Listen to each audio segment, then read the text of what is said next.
নমস্কার বন্ধুরা, welcome to my channel.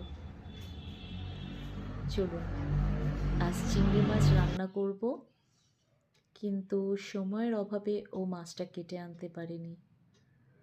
তো আমি বাড়িতে এইভাবে কাটবো, আর খুব সহজ পদ্ধতিতেই আমি কেটে নেব। সেটাই আজকে আপনাদের সাথে শেয়ারও করব প্রসেসটা।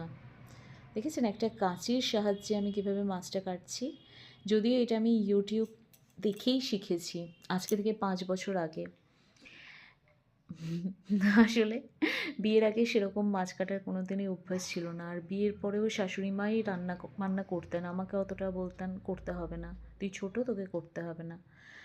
তো যাই হোক, তো একদিন শ্বশুরমশাই বাজার থেকে মাছ তো নিয়ে এসছে, কিন্তু ওই দিন আমার শাশুড়ি মা ছিলেন না। এবার আমি তো ফেঁসে গেছি যে আমি কোনো দিন মাছ কাটিনি, আমি কি করে কি করব।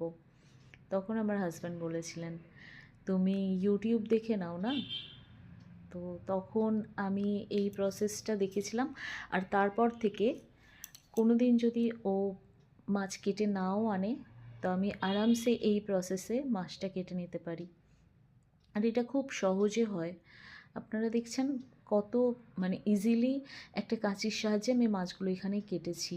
এতে মাছটা কাটাও যেমন সহজ হয়, আর মাছটা পরিষ্কারভাবেও কাটা যায়। দেখেছেন, এই মাথার ওইটা আর পিঠে যে কালো সুতোটা, এগুলো বের করে দিলে আরামসে আমার মাছগুলো কত সুন্দর হয়ে যাচ্ছে কাটা।